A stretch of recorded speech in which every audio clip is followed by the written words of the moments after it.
but the stock of the day is GQG Partners. Shout out to all of those on Twitter who put this forward as a potential for the stock of the day. I was a little about the options out there. I was thinking Ampol or Viva Energy, but thought, yeah, I will go with the crowd. So thank you to all of you who put this in. I know that there's a few out there that are pretty impressed. Ron Shamgar from Tamim Asset Management, I think he holds this one. He's pretty impressed with the update coming through. Funds under management climbing to 143 US billion last month. Shares are up by 2.71%. Now, as far as fund managers go, guys, this is certainly having its moment in the sun, isn't it? Yeah, look, funds management's a bit of a popularity contest generally, and GQG's the new popular kid really. So Magellan had 700 million of outflows. Obviously, Platinum's had 1.4 billion in outflows.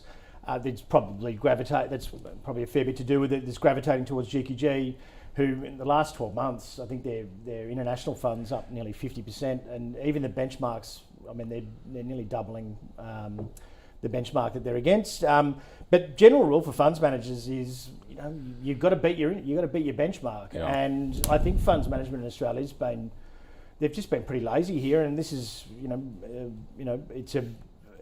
they've got really good growth stocks. Their analysts are a slightly different ilk in terms of they've got accountants, they've got investigative journalists. That they don't just have economics professors and things. So which I totally agree with. I think that sort of general experience and life experience, I think, is you'll have analysts which can probably see the things coming out of left field rather than economics. Just politics popped into my mind. Why can't we have more politicians with a diverse background? Anyways, digress. So would you buy GQG now? I know that you're an active manager, so you don't necessarily put your clients into GQG. Yeah, look, it's just their top 10 holdings, which have done extraordinarily well, and as we just spoke about, that higher for longer is not going to help them. Nvidia, Meta, Novo Nordisk, Microsoft, Eli Lilly. So I dare say that fund, I mean, look, you're going to still be way ahead, but I would say it's a hold for now, if you're believing in the Goldilocks scenario. I wouldn't necessarily sell it. If you've got inflows, you're making money. So follow the flows. That's what Junbei always says when she's here with us.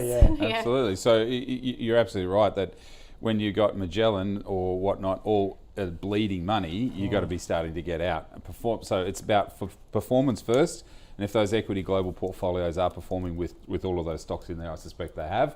So for one, it's performance. Then two, it's inflows, and if they're getting positive inflows, that is really, really great. And I don't know any other fund manager that's listed that is getting this type of inflows at the moment because of sort of $4 billion in the quarter coming in. That really shows that there's some confidence going into this one. So I'm going to say hold as well. It does look like it's plateaued out a little bit on the chart there, so I don't think you need to sort of rush into it. But it's got all of the fundamentals tick, tick, tick, that it means that this thing will continue to do very well. And the inflows are generally on a 5-year basis, realistically. So, I mean, all these inflows are going to be fairly sticky funds for at least 12 to 24 months at absolute minimum.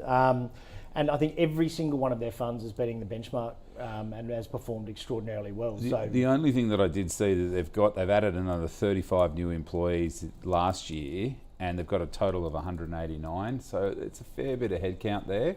So, and they're opening up in the Middle East as well, so there's going to be a bit of a drag or a capex drag on that. But I think the Middle East is really interesting because they're moving, more toward a retail investor landscape. They trade lots.